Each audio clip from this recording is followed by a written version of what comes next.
Say live. Yeah, we're live now. I'm going to give the countdown from 15 seconds to 8, and then we'll go silent 7 count from there. 15, 14, 13, 12, 11, 10, 9, 8.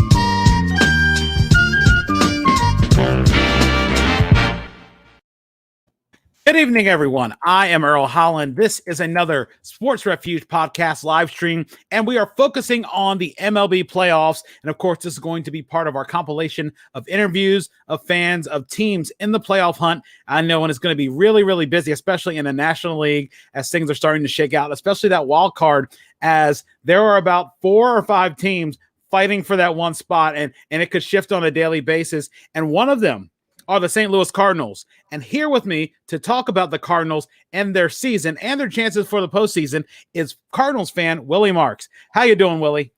I'm great, Earl. Thanks for having me on. This is a real treat for me. I kind of like this aspect of you bringing fans into the mix. This is fun. Glad you and I were able to introduce a little bit. So, I can talk Cardinals baseball all day long. So looking forward to seeing what you have in store for me.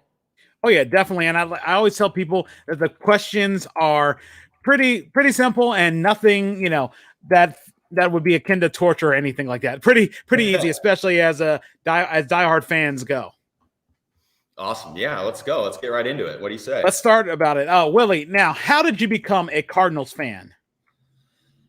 Well, as most people in St. Louis will probably say, we're born into it. So I have been a St. Louis Cardinal fan since probably the days that I could walk, and probably before then.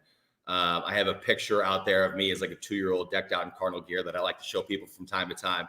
But when you're born and raised in St. Louis City, St. Louis County, in the greater St. Louis area, you're pretty much a Cardinal fan from the day you start breathing oxygen. So that's just kind of how we are. We love St. Louis baseball, more than anything else. And I think a lot of that is attributed to, back in the day in the 40s and 50s, that KMOX, which is still a flagship radio station in St. Louis, was broadcasted basically from Minnesota down to Texas. And so from that, that was one of the easiest ways for people to listen and get involved and get interested in St. Louis Cardinals baseball. So I think that legacy of the radio station, when they had, millions of users listening to games night in and night out, has really sort of, created a lasting legacy throughout the Midwest region. So, Cardinals Nation, we're expansive. There's tons of us. We travel well. It's just in the water supply throughout St. Louis and Missouri and the Midwest. So it's pretty easy for me just being born in St. Louis. You're just automatically a fan pretty much. I always hear that Cardinals fans are the most friendliest fans in baseball, unless you're a Cubs fan or someone else in the division. But other than that, like an outsider like me, if I'm coming, I'm an Orioles fan. So if I'm coming to St. Louis, I'm probably expecting, especially friendliness, especially from basically sibling, a long lost St. Louis sibling in that case with the Orioles. Yeah, and that mantra of us being, the best fans in baseball and all that drown out stuff that you probably read all over Twitter and blah, blah, blah, blah. Yeah, it's probably a little corny, a little cliche, and we probably deserve some of the backlash that comes from it. But it really is. You got people that are invested all game long. They will cheer opposing players. I'm sure you saw when Pujols came back into town, he got a standing ovation for hitting a home run, which was, really cool for all of us. Obviously, we love Pujols, and he will have a special place in all of our hearts forever. So, maybe it is drawn out. Maybe it is a little bit corny and blah, blah, blah, blah, blah. But it comes with the territory. We consider ourselves the kings of the NL. So, it's lonely at the top sometimes, and we like to let people know about it. But hasn't been the case, for the past, about half decade, 5, 6, 7, 8 years. So we're trying to get back to the mountain, but we'll always be interested no matter what. What is your most memorable Cardinals moment? I know there's so many to choose from. Is it the recent run with LaRusso? Did it go back to the Whitey Herzog days? Where do they stand? So I was born in 1991. So Whitey Herzog probably, predates me. But, like you said, there are tons of things to choose from. I mean, obviously 2011, it will never get any better than that. What a run that was. What a roller coaster that whole season was. But for me personally, there's one easy answer. And that would happen to be September 8th, 1998. Big Mac hit 62. He breaks the home run record. It happened to be on my 9th birthday. I was in attendance, like 30 feet above where that ball went over the fence. So to me, it's an easy answer. It's Big Mac. Those are some of my greatest childhood memories, is going to games that summer. And yeah, the steroids and with Bonds and McGuire and Palmeiro and all those guys, maybe some of that legacy has been tainted for obvious reasons, but you can't take that away from us. It still happened. We still there. We still, felt the emotion and the joy. So to me, it's a pretty easy answer. Being there, being on my birthday with my friends and family, that's something I will take with me, for as long as I live. And I doubt it'll be eclipsed, but hopefully it does.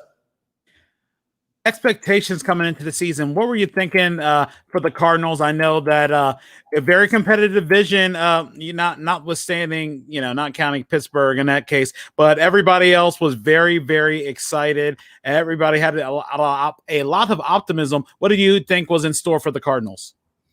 Well, obviously, expectations were high. They just got Nolan Arenado. There had been rumors, for about 2 seasons that the Cardinals were interested in Arenado, and negotiations and talks got pretty close for a while, 2 years ago, 1 year ago.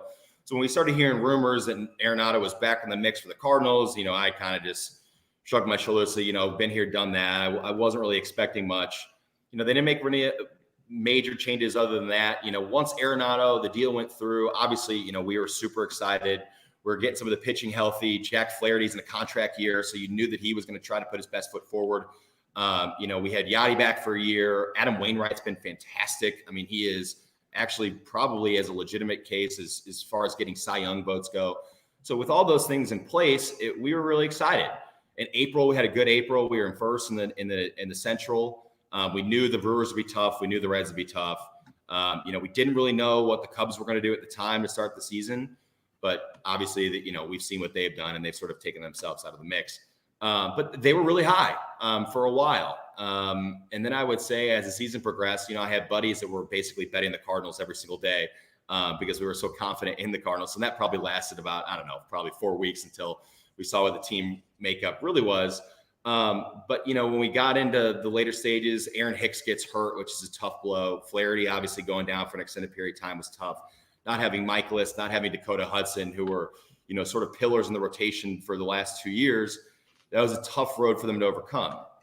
I would say the most polarizing Cardinal in current day is Matt Carpenter. And, it's no secret Carpenter has struggled. He's been a Cardinal legend. He was, he had a season where he had 55 doubles in 2012. He's been a great player on and off the field for the Cardinals. But, you start to hear rumblings. People are getting upset. He's hitting under 200, has been for a long time.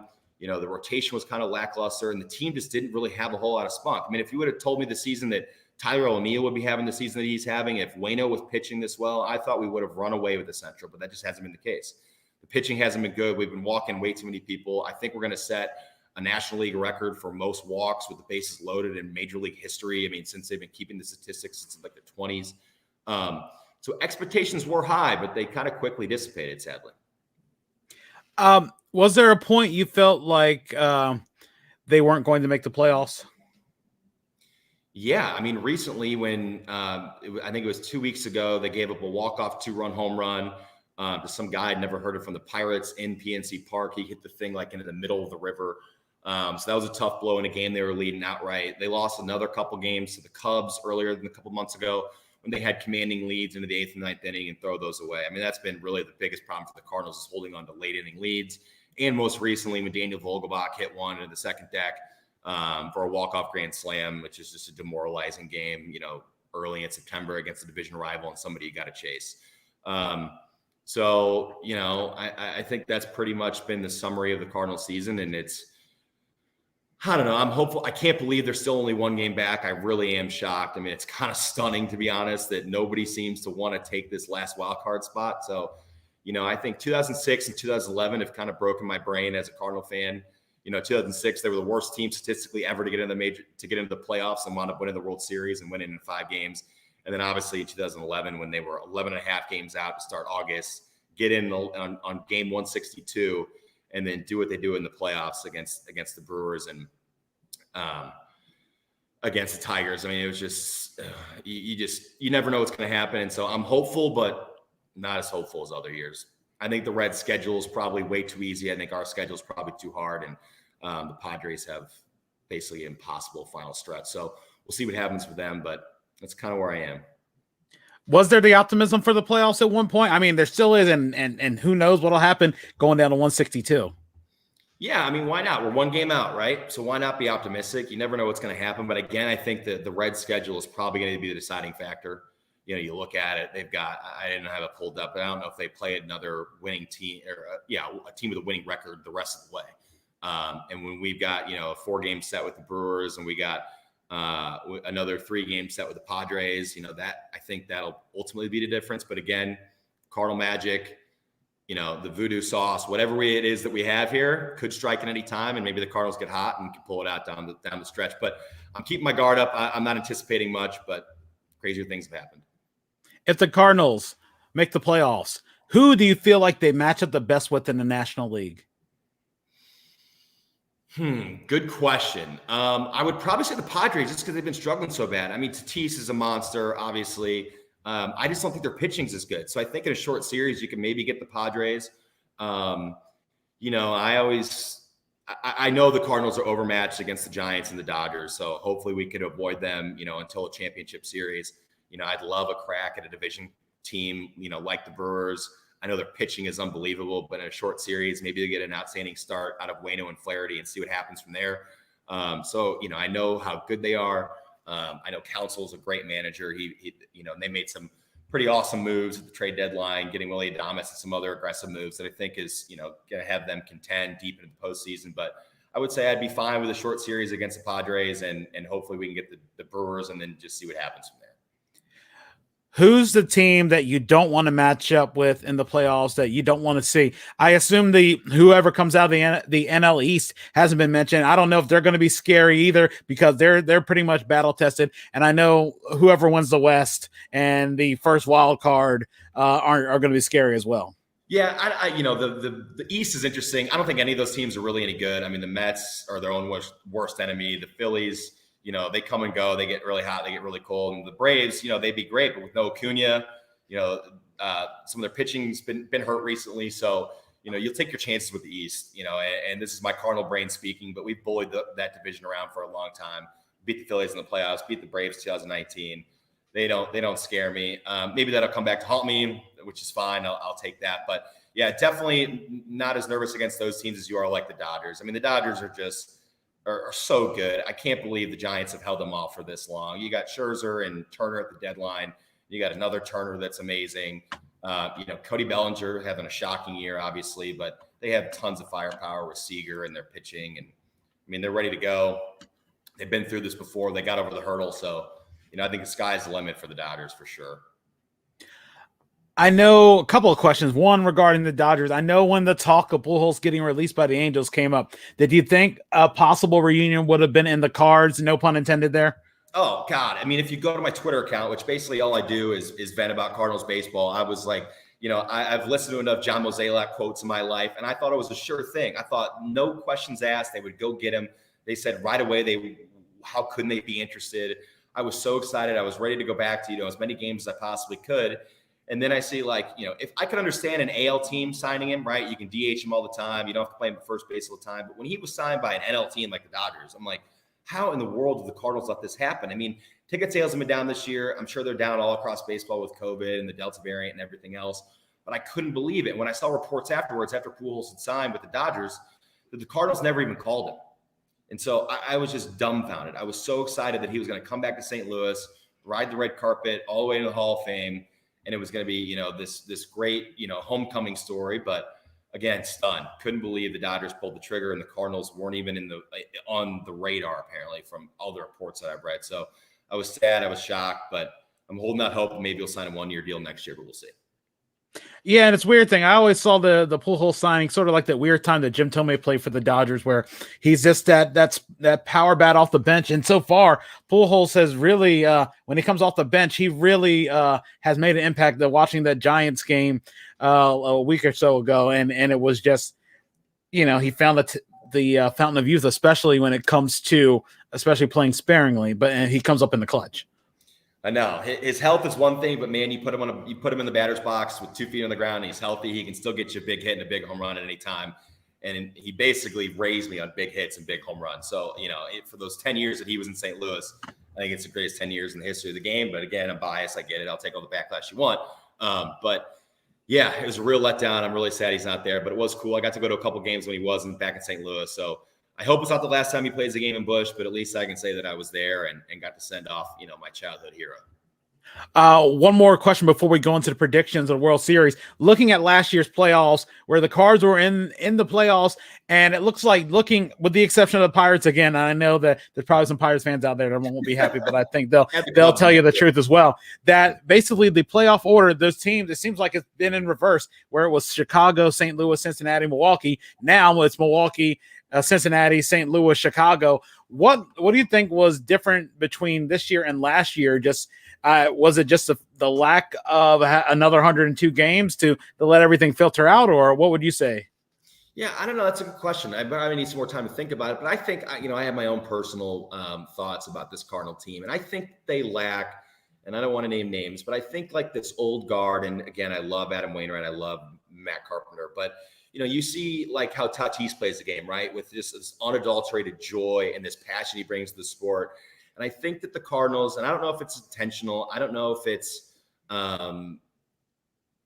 accidental. I would think it's more intentional that this quote unquote Cardinal way sort of seeps in the locker room where, you don't see as much joy out of these players as you see from a Tatis or a Machado or, I would say the Cubs back when they were in 2016, 2017, they kind of had that swag and that freedom and that kind of thing. I think there's still this sort of old guard malaise that still sort of plagues that, you've seen Major League Baseball embrace, like let the kids play and all that kind of stuff. And I think there's this Cardinal way, Mike Shilt's been in the organization for, 15 years, and you got Wainwright that's been there forever and Carpenter. And it's like, have fun, but don't have too much fun. And I think that, pops its head into the field a little bit. I think it carries over, onto the diamond. So I don't know, maybe a new regime change is needed. I don't know what the solution is there, but I think that like these other teams sort of look like they're just having more fun on the baseball field. So maybe I'm out of left field. Maybe that's totally out of place, but that's what it feels like to me. And you go to the stadium, there's less buzz when you look at Chicago or you look at San Francisco or you look at San Diego. It's just not the atmosphere and the spunk that it used to have. I was going to say if it was a regional thing, but you just mentioned Chicago. So, maybe I was going to say maybe it's sort of a West Coast versus Midwest thing. But but then again, we also have the Yankees that, that Yankees mantra has been the same as well for a very long time with the, business as usual and, not too much. I don't know if the Yankees were more, not too much emotion, but, the clean cut pinstripes and everything like that. I don't think I'm talking about. Like, let's have fun. Put your hair down. Like, you just go out there and have fun and let the, the balls and strikes be the deciding factor. I don't like this, like, buttoned up approach of, we got to do it the Cardinal way. I think it's kind of old and drawn out and probably need a reset button on it. Now, Willie, we go to the playoff preview. We go to the predictions for the World Series. Who do you have coming out of the American League? Who do you have coming out of the National League? Who wins the World Series and how many games? So I'll start in the National League again. I'll be biased. I'm not going to say the Cardinals, but in my heart, I'm going to say the Cardinals. But I think it's clear. I think the Dodgers are the best team. I think they're the premium talent. They have all the pitching in the world.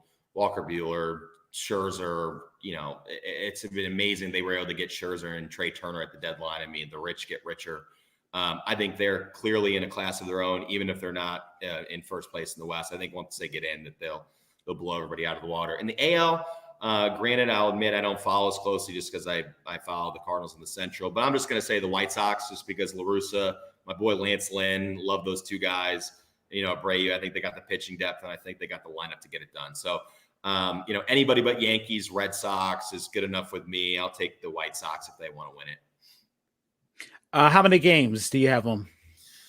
Oh, I don't know. Let's just say I got Dodgers in 6 over the White Sox. I think that's what I'll go with. The Dodgers were just in town and they kind of took it to us, and I'm like, there's nobody beating these guys. I mean, they're so good defensively. They've got all the offensive power that you can ask for, and I just think they're too good to be taken down this year. As we wrap this up, do you have any social media shout outs? Anybody you want to give shout outs to? Anything you want to promote? Any ways people can reach out to you on social media to talk Cardinals baseball? Yeah, sure. So my Twitter handle is at WMARX_STL. You can find me there. Again, my Twitter handle is pretty much just venting about Cardinals baseball. So if you're not into that thing, you probably don't want to follow me. And I guess, my second shout out is that I'm a co-founder of a startup fantasy sports social network called Encore Fantasy Games. You can find it at www.encorefan.com. We are a new startup. We went live in March. Sort of our quick elevator pitch is that, Earl, if I sent you a friend request on our platform and you accepted, I'd be able to go in and have transparency into your fantasy teams, your trades, your pools, going in and looking at it. And it's our new proprietary system that we're excited about. We're fundraising and we're launching, and we're a fully fledged company. So if you want to check that out, it's really cool. We think it's a neat feature that hasn't existed in the fantasy space. So go check it out. Again, that's www.encorefan.com. We're live in the App Store and on desktop. So feel free to check it out. It's pretty cool. Pretty cool. I definitely think that's a great idea, especially as you mentioned, it's ahead of its time and something that hasn't been done before. And I think that'll be definitely something that people should get the opportunity to check out as well. Yeah, awesome. I appreciate you letting me have the chance to mention it. And yeah, Earl, I can send you info, and we can get you into a couple games. We got some live pools right now, and you can go in there and see it. We're going to do a Ryder Cup pool, and we got some other things planned for Major League Baseball playoffs. So we're excited about it. I'm happy once we get off of here, I can send you some information. Okay, yeah, definitely. Willie, what we'll do is we'll continue this conversation off air, but for everybody who's been watching, I really appreciate it. For my guest, Willie Marks, I'm Earl Holland. We'll be back in a little bit to talk Phillies and their playoff run with Brian Banks. But for everybody who's been watching, I really appreciate it. And Willie will talk a little bit offline in a few. Awesome. Thanks, Earl. Appreciate it. This is fun. Definitely.